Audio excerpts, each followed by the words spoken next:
Bienvenue chez Les Transformateurs, un podcast créé et produit par l'hôpital.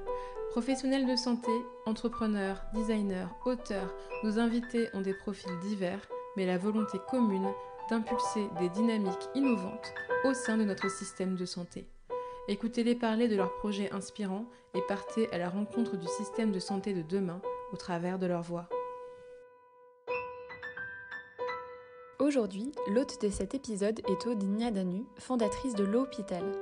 L'été dernier, elle a été commissionnée avec Pauline Martineau pour faire des propositions pour une meilleure promotion de la santé chez les jeunes par le ministère des Solidarités et de la Santé. Elles ont réuni une équipe de bénévoles, dont une partie de l'équipe L'Hôpital, pour recenser tout un tas d'initiatives positives pour la santé des jeunes. Parmi elles, l'association À vos soins, que co-dirige Nicolas Blouin. Avec ses camions marsouins, il mène des actions de prévention et de lien social dans les quartiers de Saint-Nazaire, où l'accès aux soins est difficile. Bonjour, je m'appelle Nicolas Blouin, j'ai 37 ans, je suis co-directeur de l'association À vos soins. À vos soins, c'est une structure associative à but non lucratif qui gère un centre de santé polyvalent dans un quartier prioritaire et qui mène aussi de nombreuses actions de prévention, en particulier avec des camions qui circulent dans les territoires pour proposer des dépistages gratuits et ouverts à tous. Merci beaucoup. Avant de rentrer dans le détail du coup de ce que c'est À vos soins et de comment ça fonctionne, on aime bien demander dans ce podcast les parcours des personnes qu'on interviewe. Est-ce que tu peux nous expliquer un peu déjà quelles études tu as fait, qu'est-ce qui t'a amené du coup à travailler dans ce domaine? Alors, au tout départ, j'étais pas du tout orienté dans l'associatif sanitaire, etc. École de commerce, fac d'éco et entraîneur de basket avant de travailler dans le monde du commerce et de chercher une voie un peu différente. Et quand j'ai trouvé une formation de master en coordination de projets de solidarité à Bordeaux, j'ai eu un master qui avait plutôt tendance à emmener vers l'humanitaire ou le développement de projets associatifs. Et c'est en rencontrant Noémie qu'on a créé À vos soins et que je suis rentré dedans. Mais alors comment s'est passé ce switch entre école de commerce et associatif, le choix de ce master, qu'est-ce qui t'a eu un déclic? À 25, 24, 25 ans, tu te poses plein de questions, tu trouves pas ta place, tu fais des boulots alimentaires, tu te cherches quoi. J'avais envie d'être utile, j'avais toujours envie de développer des choses, sauf que dans le cadre du commerce, en fait, t'es dans la vente en fait. L'histoire elle est courte en fait avec la personne avec laquelle t'es. Tu le rencontres, tu essayes de vendre, tu vends et puis tu recommences. Moi j'avais besoin d'avoir du sens aussi dans ce que je faisais, de défendre des idéaux. Et puis c'est en discutant avec Noémie, c'est en rencontrant des gens, c'est en écoutant des podcasts, en regardant des conférences que ça m'a amené à me positionner. Après pour trouver une solution à sortir d'une voie dans laquelle tu es rentré, donc dans le commerce, pour pouvoir en sortir et rentrer dans un autre et convaincre les gens que tu serais pertinent dans ce secteur, c'est un autre combat encore. Ouais, Il a fallu justement, voyager. ça nous intéresse bien là, de comprendre comment tu as réussi à trouver cette légitimité. J'ai voyagé, j'étais à la rencontre d'assos en Amérique du Sud. En fait, j'ai essayé d'avoir une culture de pallier le manque universitaire ou d'école, etc., avec l'expérience terrain. Donc j'ai voyagé en Asie, j'ai été en Amérique du Sud, j'ai rencontré des assos, j'ai beaucoup discuté avec des responsables de programmes humanitaires. Et quand j'ai pu postuler à cette formation de master en coordination de projet, j'avais un peu de données. J'avais un vocabulaire, j'avais une manière de présenter les choses ou peut-être de voir les choses qui ressemblaient un peu plus au profil qu'ils recherchaient peut-être. Il faudra peut-être que je leur pose la question d'ailleurs. Ouais, donc un peu finalement observer, comprendre l'environnement, adopter le langage pour montrer qu'on a déjà commencé à se faire sa place, quoi. Il faut gagner un peu en légitimité quand on n'est pas du sérail en fait. Mm. Et alors tu as parlé de Noémie, c'est qui Noémie? Noémie, c'est celle qui a l'initiative de tout ici. C'est une infirmière nazarienne, mais qui a fait ses études en Belgique, avec une culture justement du métier d'infirmière qui est un peu différente de celle qu'il y a en France, qui a fait une spécialité sur les maladies tropicales et qui est partie à la suite en Haïti sur le choléra en 2012. Et quand elle est revenue, s'est posé la question de comment elle voulait intervenir sur un territoire qu'elle maîtrisait mieux. Elle a vu des choses en IT ou en mission qui lui posaient question en termes d'ingérence, en termes d'efficacité, d'efficience, etc. Et puis, elle a eu une expérience dans un centre de santé pas très loin d'ici, un ancien dispensaire qui avait été récupéré par des habitants en gestion associative. Et là est partie l'idée de créer sa propre asso. Et puis moi, je suis rentré dedans. Et puis voilà. Et puis voilà. Et puis voilà. Non, et puis voilà, l'histoire a commencé. Après, il y a eu tellement d'étapes entre le moment où on a créé l'asso et qu'on a réussi à la salarier avec Stéphanie à aujourd'hui, on est 21 salariés. En 8 ans, c'est assez ouf. C'est difficile à résumer comme ça. Mais peut-être les points clés qui ont permis de faire de cette première idée quelque chose de concret. Les points clés, le premier, je pense que c'est l'énergie et la volonté qu'avait Noémie à lancer un projet et à le réussir. Moi, plus 2 autres administratrices, on était juste bénévoles au bureau de l'association. On avait créé une toute petite structure et on l'accompagnait. Mais elle a donné un temps incroyable, beaucoup d'énergie. Moi, j'avais mon parcours de cordeau de projet de solidarité, donc tous les outils de la coordination de projet, la gestion financière, la com, un peu de compta, trouver aussi des partenaires pour pouvoir être accompagné financièrement ou matériellement. J'ai donné un petit peu, mais c'est elle qui était à l'initiative de tout. Et puis après, quand le centre de santé avec les infirmières s'est vraiment installé sur le territoire pour répondre à une problématique qui était bien identifiée, c'était la problématique d'accès aux soins sur les soins infirmiers. On a commencé à structurer à droite, à gauche sur le développement de projet. C'est là où est né les marsouins, après le jardin à l'arbre-sens, etc. Alors, donc tu dis le point de départ, c'était la question de l'accès aux soins infirmiers. Et aujourd'hui, il y a aussi beaucoup d'axes de travail qui vont plus loin que ça. Comment déjà vous aviez identifié cette problématique ? Une étude sanitaire et sociale qu'a menée Noémie sur la situation. On était nantais, originaire de Saint-Nazaire, mais nantais, à l'époque on habitait tous à Nantes. Et on a étudié sur le territoire les endroits où il manquait de soins infirmiers, là où il y avait des problématiques sociales fortes, parce que la volonté de créer cet asso, c'était aussi de répondre à une problématique de santé publique.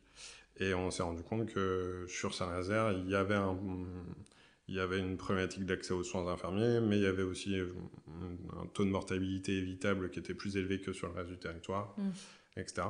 Et puis, question hyper basique. Une étude comme ça se fait comment ? C'est des recherches biblio, c'est du terrain, c'est des interviews, de qui ? Tout ce que tu viens de dire, c'est de la littérature avec des études qui sont menées par l'ARS ou l'IREPS, l'ORS aussi. Et c'est des rencontres avec des professionnels de santé du territoire, avec les responsables des contrats locaux de santé, une discussion aussi avec les techniciens, les DT de l'ARS pour savoir si on est sur un territoire éligible à l'installation, parce que les infirmières ne peuvent pas s'installer où elles veulent, il faut que ça soit un territoire sous-doté, enfin en tout cas pas surdoté. Donc il y a tout ce travail-là, ça prend 6 à 8 mois. Nous, on était plutôt sur 8 mois. Mais après, il y avait aussi le montage financier, la création de l'asso, mobiliser des citoyens. Parce que c'est ça, en fait, on n'a pas de... Dans notre conseil d'administration, ce sont que des citoyens nazariens ou plus largement de Loire-Atlantique qui participent à la vie associative. Donc, il fallait aussi créer une émulation autour du projet. Et quand tu pars de rien, c'est pas évident. Et du coup, comment on fait alors ?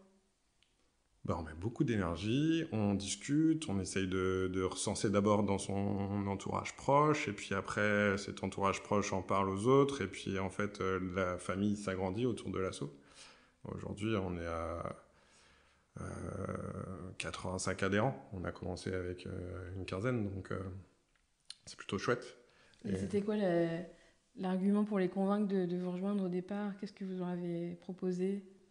Moi, je pense que par principe, les gens, souvent dans notre entourage, tous, on a connu ça, des gens qui se lancent, on a envie de les encourager, donc ils y participent par amitié, par bonne volonté. Après, les gens qu'on connaissait pas avant de créer l'asso et qui sont venus par la suite, je pense qu'ils avaient une appétence sur le sujet.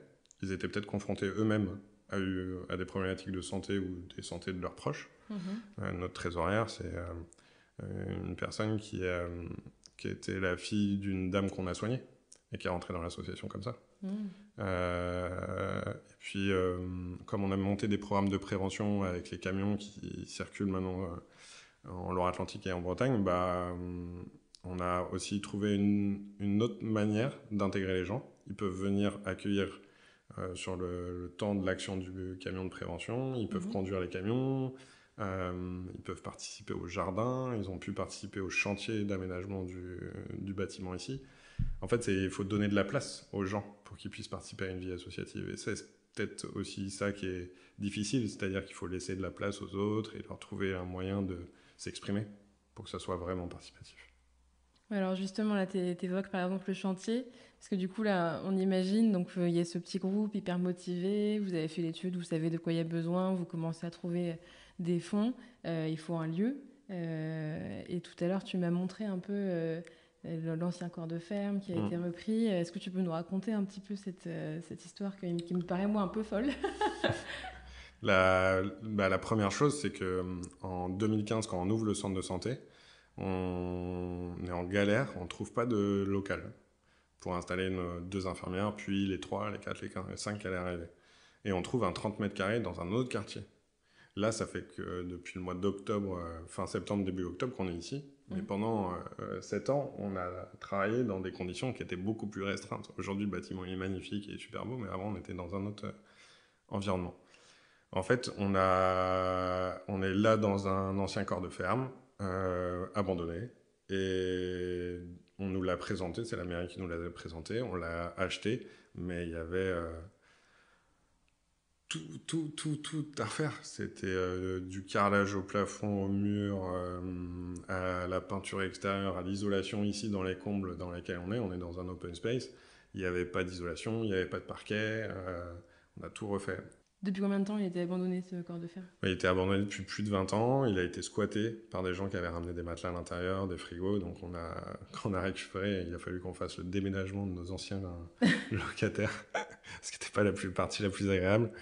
Tout ça pour dire que pendant, je crois, 4 mois, on a mobilisé des bénévoles pour faire un chantier. On a compté à peu près 300 heures de bénévolat où, en fait, il a fallu démonter une cheminée en granit, il a fallu casser des cloisons, il a fallu enlever tout un parquet au rez-de-chaussée pour pouvoir se rendre compte qu'en fait il y avait un vide sanitaire et que c'était pas possible, il fallait qu'on coule une dalle. On a installé alors c'est pas nous qui l'avons fait, mais il a fallu qu'on casse aussi la cave dans laquelle on a trouvé des bouteilles qui dataient de très longtemps pour pouvoir installer l'office et un ascenseur pour les personnes en situation de handicap. Enfin, il y a eu un gros travail. On a bossé avec une architecte, tout ça. Et c'est hyper chouette de voir que si on laisse de la place aux gens, ils peuvent participer à un objet, un outil, un service collectif. Et c'est comme ça qu'on lance une dynamique associative. Enfin, en tout cas, je pense. Et est-ce que justement le fait qu'il y ait des gens, des bénévoles de l'extérieur, il y a eu des nouvelles idées, des choses auxquelles vous n'aviez pas pensé à la base? Il y a des gens qui ont des talents déjà. Il y en a qui bricolent chez eux, qui ont beaucoup plus talentueux que moi, ou que des gens dans l'asso et qui vont t'apporter du savoir, qui vont te dire bah non mais en fait là on pourrait l'imaginer comme ça, ou qui vont dire mais attends je vais m'en occuper parce que en fait si tu fais intervenir telle entreprise ça va nous coûter beaucoup trop cher. On a eu la même chose sur les camions. Les marsouins, on les a achetés. Le premier marsouin, il avait plus de 35 ans. Il n'avait pas de ceinture de sécurité. On avait mis la moitié de l'excédent budgétaire de l'asso qui était pas grand-chose déjà. Et quand on l'a ramené à Saint-Nazaire parce qu'il venait du Mans, on a tout désossé à l'intérieur et on a demandé à un bénévole de l'asso s'il était en capacité de le refaire. Et on l'a aidé, mais il l'a fait et les gens ils ont du talent, donc du coup ils font des choses bien, à pas cher, et puis c'est comme ça qu'on se débrouille en fait, quand on n'a pas beaucoup de sous mais qu'on a des idées, on essaye de trouver des mécanismes pour que le projet aille au bout, quoi. La débrouille. La débrouille, ouais. Et après, bien sûr, on devient un peu plus professionnel. Au fur et à mesure, ouais. Je vais revenir juste après sur les camions, parce que tu l'as évoqué plusieurs fois, et c'est aussi un outil un peu emblématique de l'association. Mais j'ai envie de rebondir parce que tu as dit les gens ont des talents, ils apportent du savoir. Et au-delà du savoir et du talent, moi j'ai une conviction, et enfin toute mon équipe on a une conviction, c'est que l'ignorance c'est aussi un pouvoir pour avoir des nouvelles idées. Et qu'aller chercher justement des fois des gens qui n'y connaissent rien, c'est intéressant pour qu'ils viennent avec un regard un peu extérieur et qu'ils proposent des trucs personne n'y aurait pensé. Au début ça a même l'air un peu absurde et puis finalement c'est génial. Est-ce que ça résonne ou pas? Alors, complètement. Je dirais que l'ignorant dans l'assaut, moi j'en fais partie des ignorants, c'est-à-dire que les ignorants, ils ont des rêves, et après ce sont les rationnels qui les mettent en œuvre, ce sont les techniciens, ceux qu'on, je sais pas, sur les capacités de charge des bâtiments, bah non, c'est pas possible, bah du coup, tu vas dire, bah pourquoi c'est pas possible en fait? En fait, on va trouver une solution. Il y a bien des solutions, ça existe. Après, est-ce qu'elle est financièrement possible? Ça, c'est une autre chose.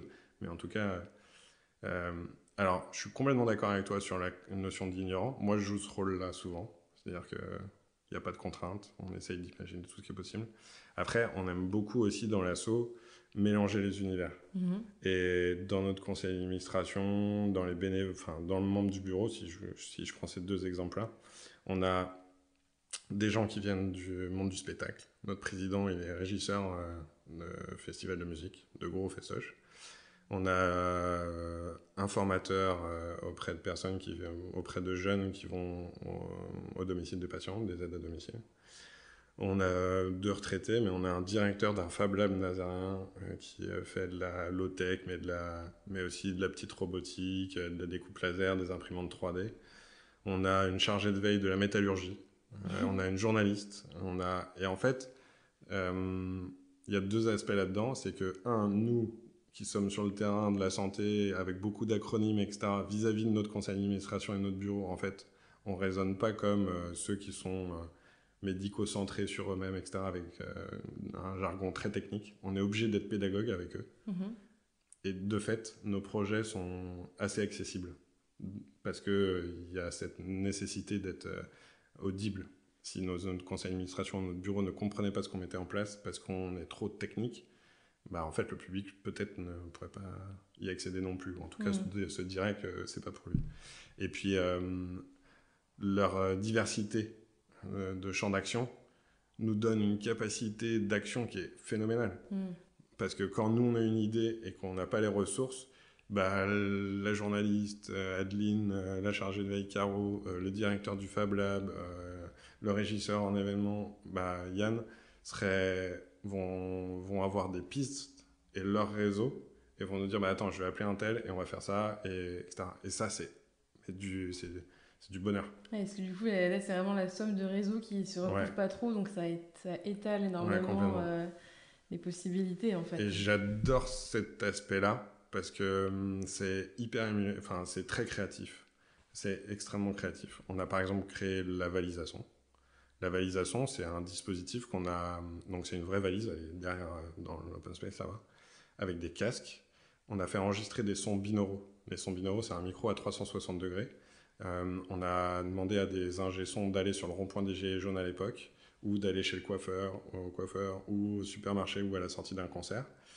Et donc, quand on met les casques, on entend le son à 360 degrés. Donc, on est immergé. On a l'impression que le coiffeur nous coupe les cheveux. On a emmené ça dans les EHPAD, dans les maisons de quartier pour les seniors. On a amené ça au domicile des aidants et des aidés. Et on avait Nathalie chez nous qui était bibliothérapeute. Elle est partie dans le Gers maintenant. Bibliothérapeute ? Ouais, elle travaille la thérapie par l'écriture, la poésie, la lecture, etc. Et donc on lui a donné la valise, une douzaine de casques, les bandes musicales qui ont bien sûr été customisées, etc. Et pendant 1 heure, quand elle a été dans des services de soins de suite par exemple, et elle faisait écouter 2, 3, 4 bandes son de 3 minutes, et à chaque fois on demandait aux gens, elle demandait aux personnes de nous raconter ce qu'elles avaient entendu, pour nous dire à quoi ça leur faisait penser dans leur vie quotidienne ou dans leur vie passée. Ouais. Et ce qui est extraordinaire, c'est que ça a libéré la parole sur des conditions de vie à domicile ou en EHPAD, ou sur des souvenirs passés, au bal, au marché, l'enfance, les parents, la notion de parentalité, etc. Et c'est cet univers un peu pléthorique dans l'assaut, où on a plein plein de personnes qui viennent d'univers différents qui ont dit, en fait, là, on arrive au bout du projet. On a fait 3 ans. On a été dans plein d'endroits différents. On n'a plus les sous pour le poursuivre. En tout cas, Nathalie était un peu fatiguée et puis elle voulait changer de vie. On a dit, OK, on écrit un bouquin. Et donc, on a fait illustrer avec une illustratrice et on l'a fait éditer. On l'a déposé à la BNF à Paris, etc. On l'a mis en vente dans la librairie à Saint-Nazaire. Et c'est une quarantaine de récits d'individus qui ont entendu, écouté les sons, et c'est le résultat de ce que ça leur a provoqué dans leur vie. Je t'en donnerai un exemplaire. Il s'appelle comment le livre ? Le carnet de voyage de la Vallisation. Et les gens peuvent se le procurer aussi sur le site internet de l'asso ou dans la librairie nazarienne. On n'a pas été jusqu'à l'éditer et le distribuer au niveau national. Mais excellent. On en a quelques exemplaires ici. Génial, ça irait dans la Lopithèque. Parce que chez nous, on a une bibliothèque, on a plein de contenus différents pour l'équipe et pour les gens qui passent au bureau. On se les passe, on se les prête. Et ça aurait sa place parfaitement, tu vois, à côté des BD de L'Homme étoilé et des bouquins de Martin Winkler. Avec plaisir, c'est un honneur. Trop bien. Génial ce projet-là. Celui-là, je ne le connaissais pas encore. C'est vrai que ça me donne plein d'idées, parce que pour les immersions qu'on fait, nous, en hôpital... c'est vrai que pour ouvrir le dialogue, ça serait super intéressant. Ils sont en fait, tu peux même tester en partant. J'ai vu tout à l'heure, quand je suis descendue, j'ai vu et j'ai regardé très vite. Et en fait, tu as toutes les pistes qu'on faisait écouter aux gens qui sont là. Et la petite borne là, qui est faite en bois avec des branches, et puis, etc., c'est Yann qui l'a faite, notre président. Excellent. Trop bien. Alors du coup, on a dit qu'on allait aussi parler des camions. J'y tiens aussi qu'on parle... des marsouins, donc ça s'écrit mar avec pieds soins comme le soin. Donc tu as parlé rapidement de comment vous aviez aménagé les camions, mais est-ce que tu peux nous expliquer le rôle de ces camions déjà ? Le rôle, c'est d'aller au plus près des gens, d'une manière assez universaliste, c'est-à-dire que tout le monde peut y accéder, qu'on soit à l'ISF ou à la CMU, peu importe, pour profiter d'un dépistage gratuit et anonyme.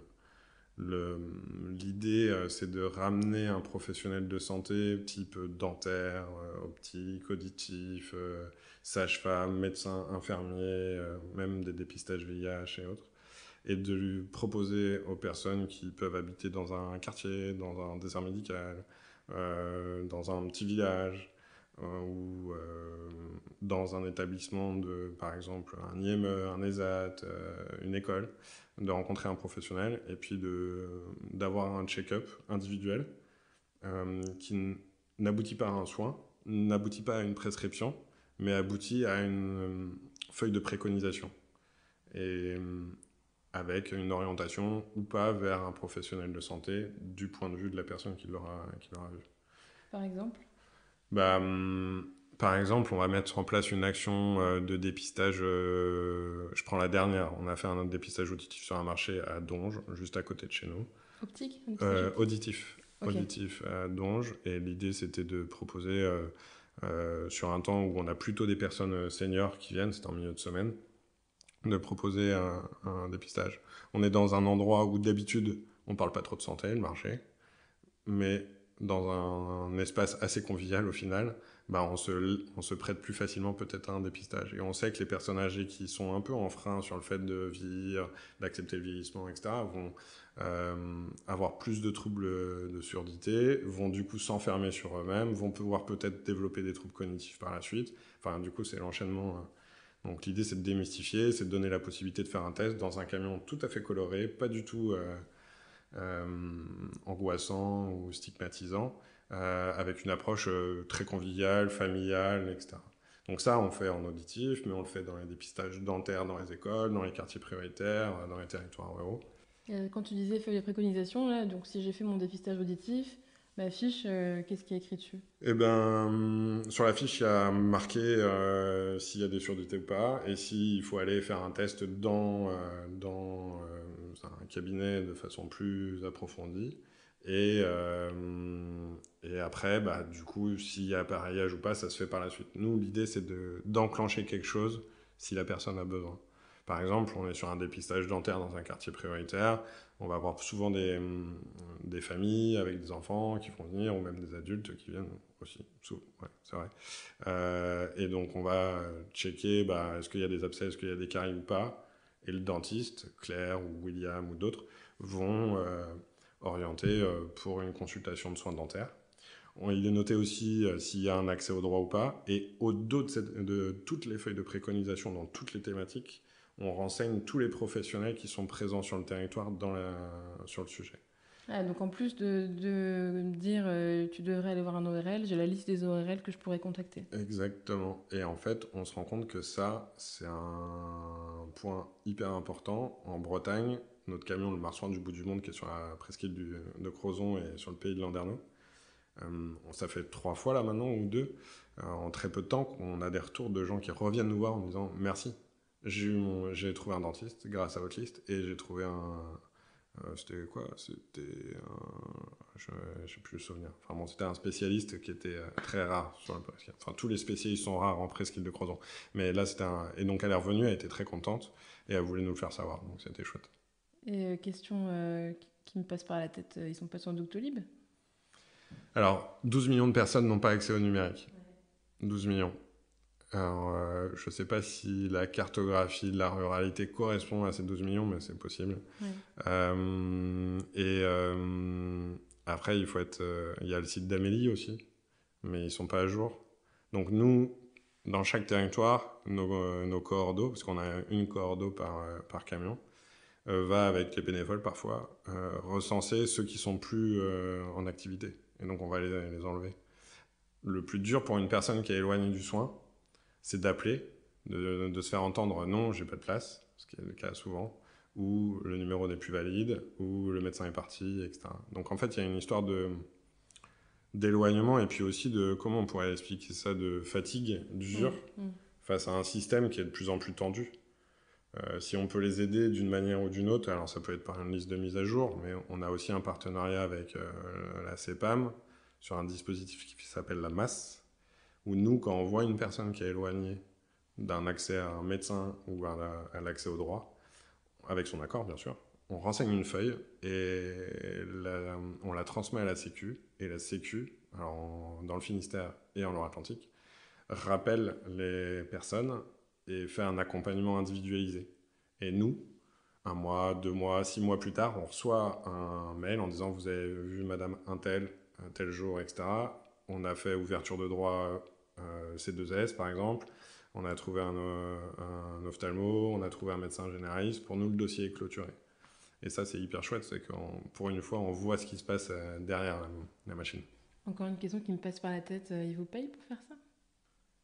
La Sécu? Ouais. On répond à des appels à projets, mais qui ne sont pas en lien direct avec ça. C'est pas censé être un peu leur travail aussi? Ils mettent en place l'outil. Nous, on l'utilise. En tout cas, nous, ça nous permet de montrer que le dispositif est pertinent, que le Marsouin, l'unité mobile de prévention, est pertinent pour rattraper ceux qu'on aura croisés sur la route. Après, on rencontre le directeur de la CEPAM Pays de la Loire et Loire-Atlantique à la fin du mois. Du coup, on lui donnera les éléments que ces techniciens nous ont donnés, puisqu'en fait, on est les premiers prescripteurs en Loire-Atlantique du dispositif avec un seul camion. Quand j'ai entendu parler déjà de ce que vous faisiez et qu'on s'est appelé la première fois, donc c'était il y a quelques temps, c'était quand je cherchais des exemples pour la mission ministérielle, je m'étais dit, j'ai eu un sentiment mixte où je me suis dit c'est génial, et après je me suis dit pourquoi c'est pas l'État qui le fait? C'est vrai, et puis peut-être qu'on est au début de quelque chose. Peut-être que notre objectif, que je t'ai pas dit, c'est que ça soit un dispositif de droit commun et qui existe dans des territoires bien définis où il y a des critères sociaux ou d'accès aux soins qui sont difficiles. Peut-être que c'est ça notre stratégie. Ouais, ce serait de montrer un exemple, de faire la preuve et d'espérer que derrière les pouvoirs publics le répliquent, c'est ça? L'histoire d'Avosoin, que ce soit le centre de santé polyvalent, le salariat de médecin généraliste dans un quartier prioritaire, le fait de créer une unité mobile de prévention qui se déplace et qui propose des choses que d'habitude on ne voit pas, on est là à chaque fois dans des projets un peu innovants. Je dis un peu parce qu'il y a plein de gens qui font plein de choses hyper innovantes mais nous, c'est un peu innovant et qui est à la marge de ce qui existe sur les territoires. Donc, de fait, c'est difficile au départ de convaincre parce que l'idée, tu l'as dans la tête, mais ceux à qui tu parles pour leur présenter en disant ça serait génial que vous nous accompagniez, que vous nous aidiez, je parle des autorités compétentes ou des partenaires, etc. Faut parfois illustrer, imager et puis tester, montrer. Donc là, le camion, ça fait 5 ans qu'il circule. Donc l'ARS a mandaté une audite d'un cabinet externe et on arrive à la fin. Donc au mois de juin, là, on a le résultat. Et dans l'idée, c'est pour une généralisation ou en tout cas un essaimage régional du dispositif. Donc on verra si l'étude est favorable ou pas. Et est-ce que tu penses que si quelqu'un se disait tiens j'ai envie de faire la même chose, je sais pas, dans le Pas-de-Calais, il pourrait facilement copier le dispositif? Est-ce qu'il y a des ressources disponibles où vous expliquez comment ça a été fait? Ouais, carrément. On est souvent sollicité par pas mal d'acteurs. Alors, des acteurs qui veulent faire exactement la même chose que nous, non. Pour l'instant, c'est pas arrivé. Par contre, des acteurs qui nous disent on voudrait avoir la même chose chez nous et nous, on monte ce projet sur ce territoire, c'est arrivé dans le Finistère et c'est arrivé à Châteaubriand. Donc, c'est les 3 camions. Il y en a un 4e qui va arriver à Redon. Quand ce sont des structures qui nous sollicitent ou des collectivités qui nous sollicitent pour faire un dispositif qui va se rapprocher avec une particularité, par exemple, je pense à la Corse, qui a un projet de bus santé sociale sur la plaine orientale. Ils nous ont demandé de venir présenter le dispositif. On a fait une étude sanitaire et sociale pour eux pour savoir si c'était pertinent. Et maintenant, alors ils nous ont demandé de faire un camion là-bas, on a dit non, c'était un peu loin. Enfin, Saint-Nazaire. D'accord, c'était un peu loin. D'un point de vue de gestion de projet, ça aurait pu le faire, mais c'était plutôt relations humaines, enfin tout ça, avoir un salarié aussi loin, on n'était pas prêt. Et donc on leur a dit, en fait, ça serait vachement bien que ça soit vous qui le portiez, et nous, on pourrait accompagner. Enfin, en tout cas, on pourrait faire de l'ingénierie. Donc on a fait ça. Donc là, Karel, chez nous, qui est chargé de déploiement, par mi-juin en Corse pendant une semaine, faire un accompagnement dans cette mission-là. Et donc il y aura aussi un marsouin en Corse? Non, ça sera un camion qui sera un bus santé sociale porté par la collectivité, mais avec l'appui de l'asso à vos soins pour... il aura un autre nom, quoi. Il aura un autre nom, ouais. C'est pas nous qui allons le gérer, quoi. Voilà. Je rebondis juste sur un truc que tu as dit qui m'a fait réagir. Tu as dit c'est pas très innovant. C'est pas très innovant parce que... Qu'est-ce qui est innovant et qu'est-ce qui l'est pas?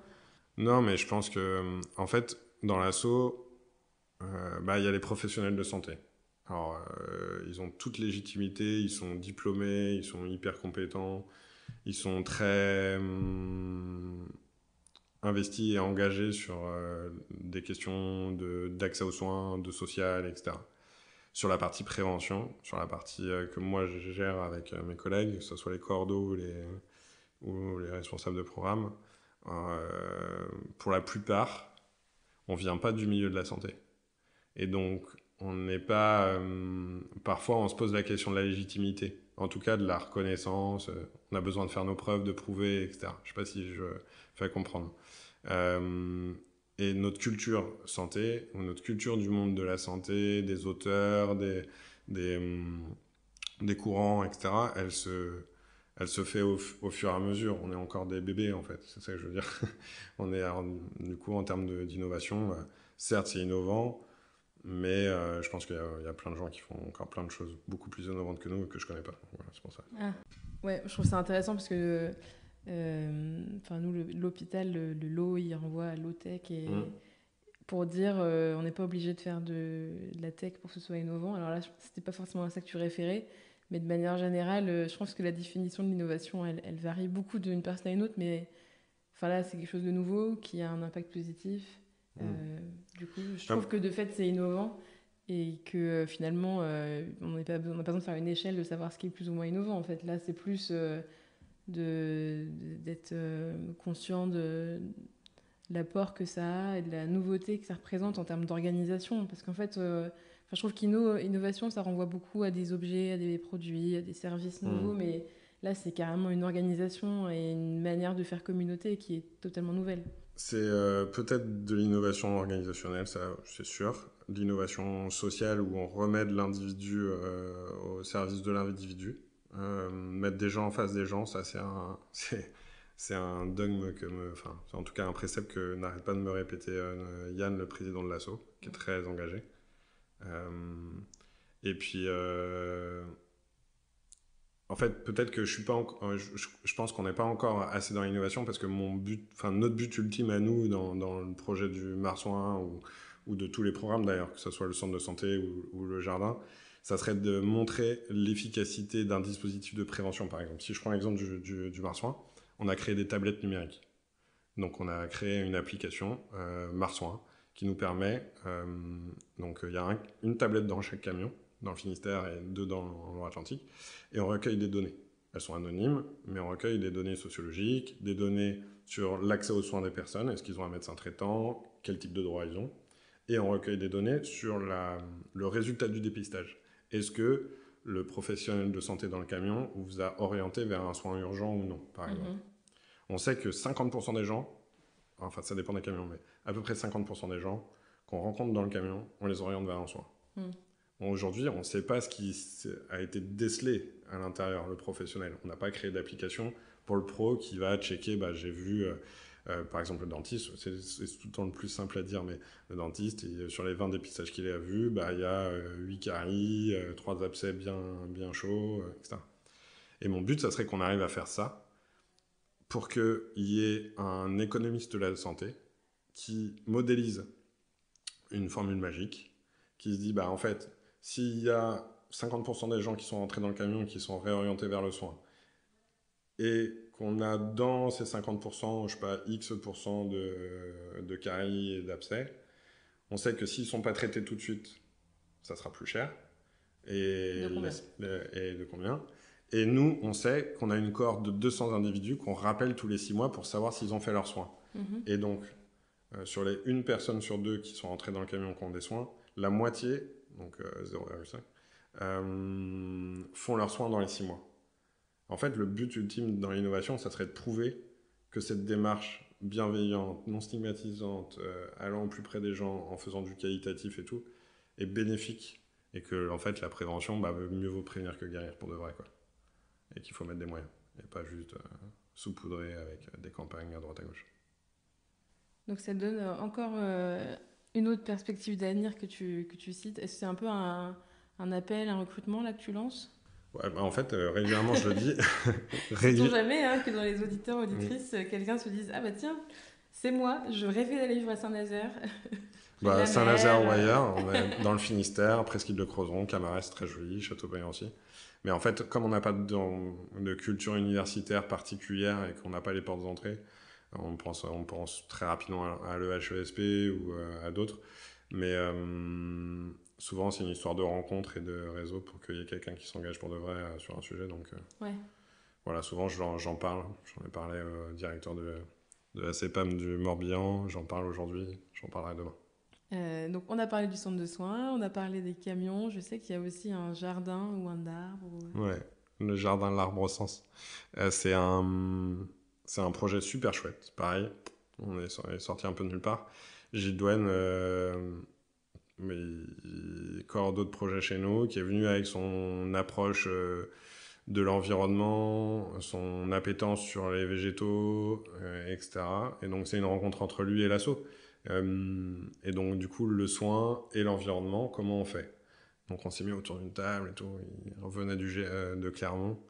Et on a commencé à imaginer un jardin où on pourrait qu'on pourrait revégétaliser dans un espace urbain. Et donc, on a été tapé à la porte de la mairie. Ils nous ont mis à dispo un petit terrain de 1000 m², à côté d'une bibliothèque, dans un quartier prioritaire, qui était un peu laissé en jachère et sous un mandat sous une gestion d'associative d'une autre asso. Et ça tombait bien, l'asso arrêtait. Et donc, du coup, on s'est dit, on va proposer quelque chose autour des 5 sens. Donc, les couleurs, l'odeur, le son, etc. Et on va travailler sur l'ergonomie de ce jardin et on va y proposer des ateliers. Et ça, à destination des seniors pour éviter la perte d'autonomie. Du coup, on a mobilisé des sophros, du qigong, du sport adapté, des diètes, du kiné, des ateliers poésie, des ateliers peinture avec des artistes. Et de avril à octobre, tous les jours, matin et après-midi, il y a des ateliers différents qui se passent. C'est gratuit. Et les gens, ils viennent à 14h ou à 10h. Et ils passent 1h30, 2h avec un professionnel de la thématique. Donc ça peut être des ateliers de mobilité, de motricité, ça peut être des balades en partant du jardin pour aller voir autre chose avec un peu de cardio. Ils ont 70 ans, 80 ans, voire 90. Donc on y va mollo aussi. Ça peut être des ateliers de diététique, ça peut être... on a eu une aromatologue un jour, on a aussi toute la partie créative, bien-être, enfin voilà, on a... Et ce qui est hyper intéressant, c'est que le programme, on l'a lancé juste avant le Covid. Les seniors se sont retrouvés du coup isolés comme tout le monde chez eux, sans relation particulière avec leurs petits-enfants et leurs enfants, donc isolement social. Déjà, pour certains, ils étaient déjà très isolés. Et donc le jardin leur manquait énormément. Et ils ont fraudé parfois, ils sont venus au jardin sans nous parce que nous on n'avait pas ouvert, mais on a su par la suite qu'ils venaient au jardin en fraudant. Et quand le jardin est rouvert avec les ateliers, on s'est rendu compte qu'en fait c'était un jardin de soins thérapeutiques, tout ce qu'on veut, mais c'était surtout un jardin de lien social dans un quartier où les gens se parlent plus ou moins, c'est très dense, mais pourtant les gens sont proches, mais pourtant ils sont très éloignés. Et c'était chouette de réutiliser un espace public au milieu des tours. Où on voit des seniors faire du yoga. Voilà, c'est drôle. Et on est à plus de 2500 ou 3000 participations en 2 ans. Donc c'est un programme qui est assez... Là, ce matin, ils étaient 24 au sport adapté pendant 2 heures.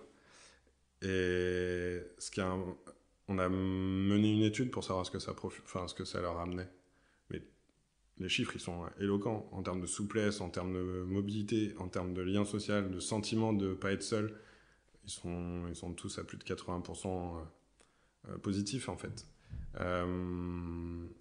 Ça nous a ça nous a amené à pousser notre réflexion en se disant, en fait, on est dans un quartier prioritaire, mais on a à Saint-Nazaire un lieu qui s'appelle Inlex, qui est géré par le CH de Saint-Nazaire. C'est un espace végétalisé, très très beau, il y a des superbes arbres, il y a un étang. Il y a plusieurs EHPAD, mais c'est un peu rudimentaire, c'est mal organisé et tout. Il y a un EHPAD, il y a un centre de rééducation pour les personnes qui ont eu des gros accidents, et il y a de la psy. Et du coup, on est en train de déposer un dossier pour en fait faire la même chose, mais pour ce public-là. Psy, rééducation et personnes âgées. Excellent. C'est rigolo parce que cette semaine, l'hôpital, on organisait avec Dialogue Health un voyage d'études dans les lieux d'innovation d'Île-de-France. Et entre autres, on a été visiter le Lab A à Sainte-Anne, où en fait c'est un laboratoire de design. C'est un peu les premiers, plus ou moins, à avoir mis des designers dans les hôpitaux. Et justement, ils travaillent beaucoup sur les espaces. Là-bas, ça veut dire laboratoire de l'accueil et de l'hospitalité. Et un des projets qu'ils ont présenté concernait justement des pépinières qu'ils avaient installées dans des patios ou devant des jardins, etc., des hôpitaux psychiatriques, avec des ateliers. Et un des trucs qui m'a marqué, c'est qu'il disait qu'une pépinière, c'était intéressant parce que c'était vraiment des petites plantes, des boutures, des plantes fragiles qui grandissent vite. Et donc le temps de l'hospitalisation, on a le temps d'avoir ce sentiment d'avoir bien pris soin d'un être vivant qui a grandi grâce à nous. C'était assez rigolo. Je te passerai des infos si tu veux. Oui, carrément, volontiers. Ce qui est hyper intéressant aussi, ça me fait penser à ça, c'est qu'on est dans un quartier prioritaire à côté d'une école REP+, où les enfants traversent en fait le jardin pour rentrer chez eux. Donc ils chopent les petites framboises qui sont en train de pousser.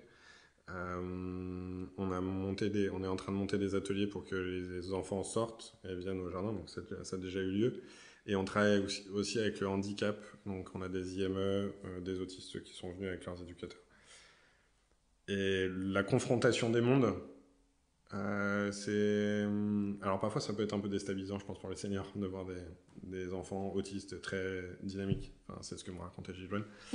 Après, ça fait partie du vivre ensemble ou de la compréhension du monde, etc. Parce que quand on est une personne âgée, souvent on peut avoir des envies ou en tout cas des attentes très, très exigeantes. Des fois, il faut leur ramener au réel aussi et de leur dire, en fait, nos conditions respectives sont peut-être des fois compliquées, mais regardons ce qui se passe ailleurs.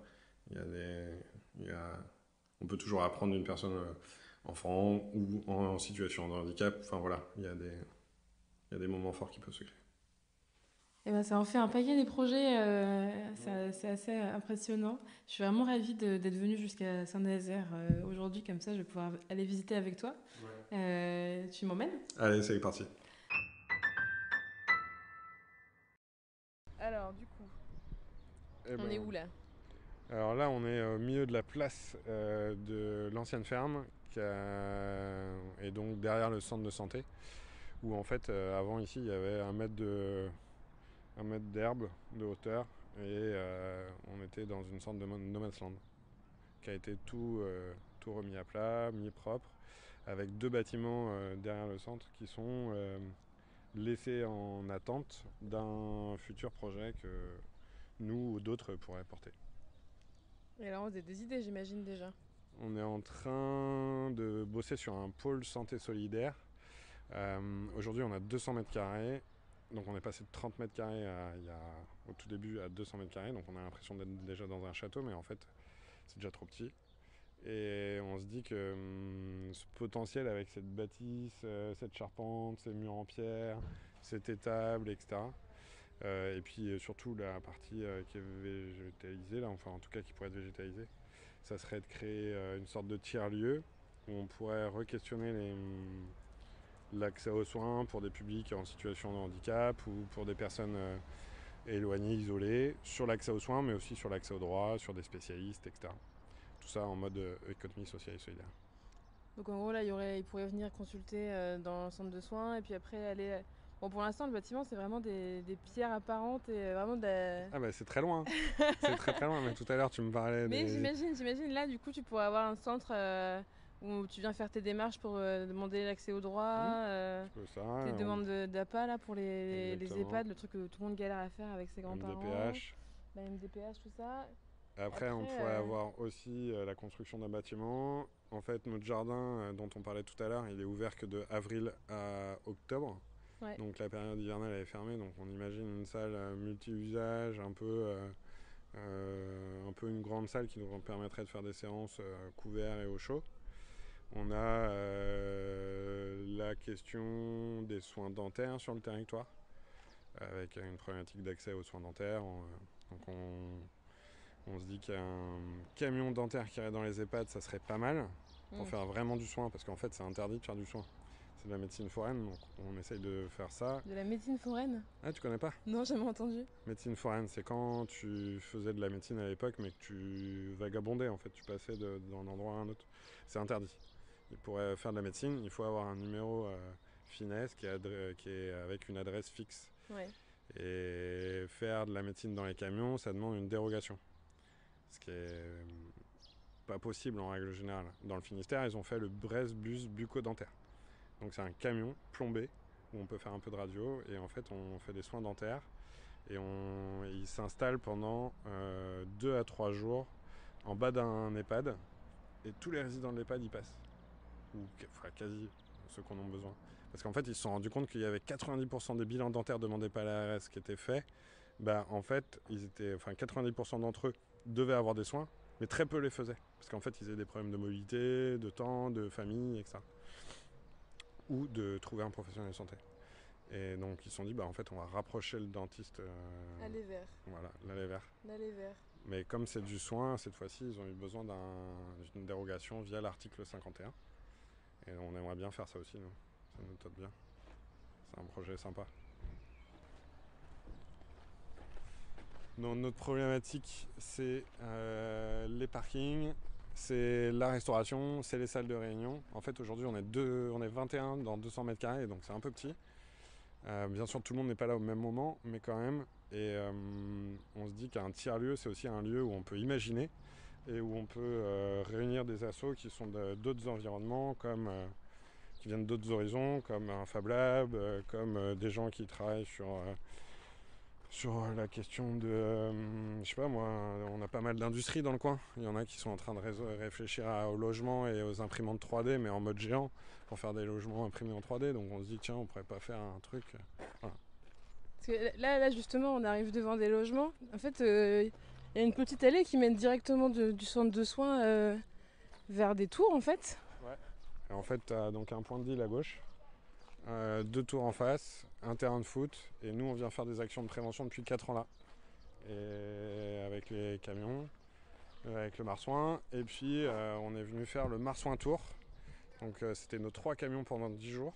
On a été en Bretagne, Châteaubriand, et on est venu faire le dernier jour pour les habitants des actions de prévention avec nos 3 camions.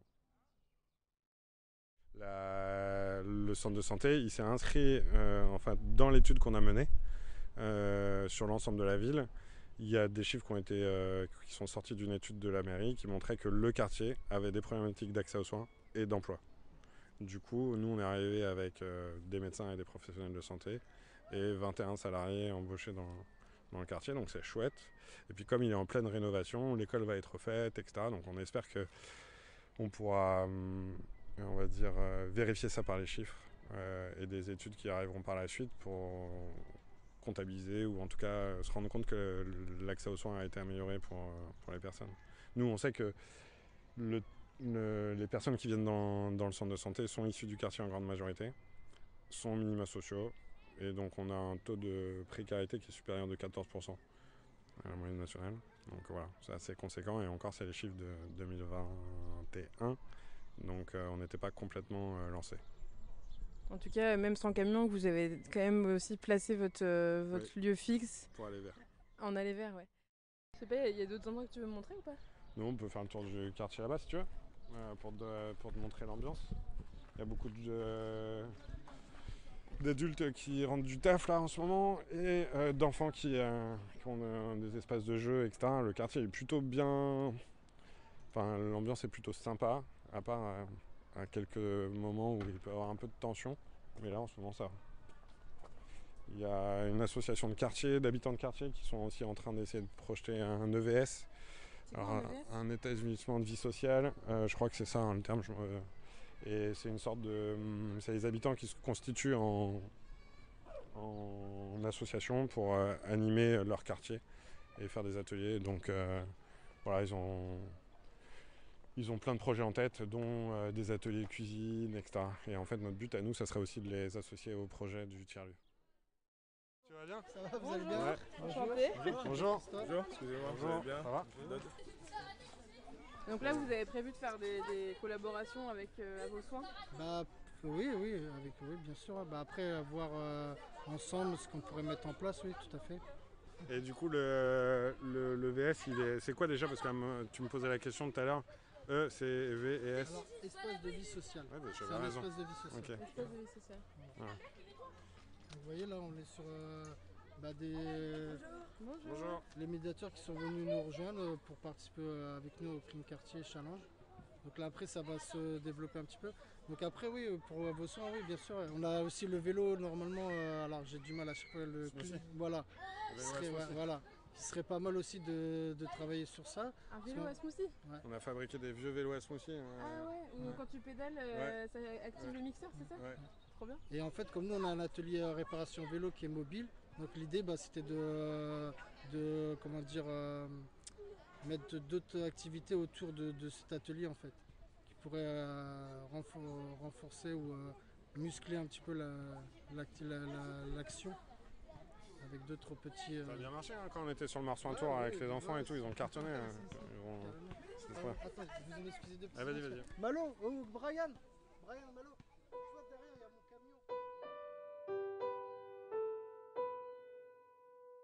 camion. En tout cas, merci beaucoup Nicolas pour toutes ces infos. On va passer aux 2 dernières questions du podcast, toujours les mêmes questions. La première, c'est est-ce que tu as une devise? On en a une dans l'asso qu'on partage régulièrement. C'est le principe de la preuve par l'exemple. Montrer qu'on est capable de. Voilà. Je sais pas, ça vaut ce que ça vaut, mais c'est un peu notre marotte. Ouais, t'as dit aussi tout à l'heure, toujours un humain face à un humain. Ça, c'est celle de mon président, carrément. Mettre des gens en face des gens. Ah oui, c'est ça, mettre des gens en face des gens. J'aimais bien aussi. Ok, merci. Et la dernière question, qui est la prochaine personne qu'on devrait inviter qui transforme le système de santé à sa manière? Alors, moi, je vous invite à aller voir Malika, qui est responsable de l'association Altersoins à Nantes, et qui, en fait, est installée dans un quartier prioritaire, Bellevue, où elle propose, avec une communauté de professionnels, donc c'est de la psy, c'est des ostéos, enfin, du coup, plutôt non conventionnés, un accès à ce type de soins avec juste un abonnement de 10 €, je crois, de mémoire, pour des personnes qui sont sous un coefficient CAF de mémoire de 700, donc ils ont moins de 700 euros par mois. Et donc cette asso, elle existe depuis 8 ans, et plutôt des femmes de quartier qui profitent de ces professionnels qui donnent du temps bénévole pour elles. Et c'est une grosse communauté de professionnels engagés. J'aime bien sa démarche parce qu'elle est authentique et tout le temps portée sur l'intérêt de l'individu. Elle a intégré dans son conseil d'administration des professeurs, des responsables d'université, etc. Mais elle a aussi des habitants du quartier qui sont bien ancrés dans le réel. Et on s'est rencontrés il n'y a pas longtemps, mais on se croise régulièrement sur des remises de prix et autres. Et du coup, j'avais un petit pensée pour elle. Trop bien. Merci beaucoup, Nicolas. C'est la fin de ce podcast. Merci pour ce partage hyper riche sur une association qui finalement fait de la prévention et de l'accès aux soins et du lien social à l'intérieur, à l'extérieur, dans des camions. Enfin, je voulais souligner par rapport à la devise, faire la preuve par l'exemple, je pense l'importance de communiquer sur ces actions-là. Donc moi, je suis ravie de l'avoir fait via ce podcast et de l'avoir fait aussi via le rapport qu'on a rendu au ministre sur la promotion de la santé auprès des jeunes. Et du coup, j'insiste aussi, je ne le fais pas d'habitude, mais pour que les auditeurs, auditrices prennent la peine aussi peut-être de communiquer sur ce qu'ils ont entendu. C'est vrai pour cet épisode, c'est vrai pour les autres. Parce que je pense que c'est vraiment le partage qui permet à des initiatives comme celle-là de grandir et de trouver des échos et de trouver des partenaires, de créer des projets, comme tu le dis, avec des gens qui arrivent et qui, hop, ça crée des nouvelles idées.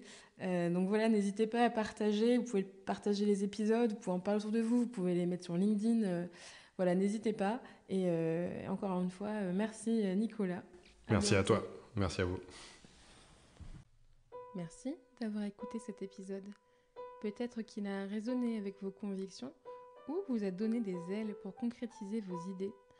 En tout cas, vous n'êtes pas seul. Nous sommes des centaines à vouloir transformer notre système de santé. Et nous avons créé un espace en ligne pour échanger et pour nous entraider. Pour nous rejoindre, rendez-vous sur notre site l'hôpital.care, lowpital.care, rubrique communauté. Et pour nous aider à faire connaître le podcast, parlez-en autour de vous, mettez-nous 5 étoiles et abonnez-vous sur les plateformes de votre choix. Ça nous aiderait énormément. Merci et à bientôt pour le prochain épisode.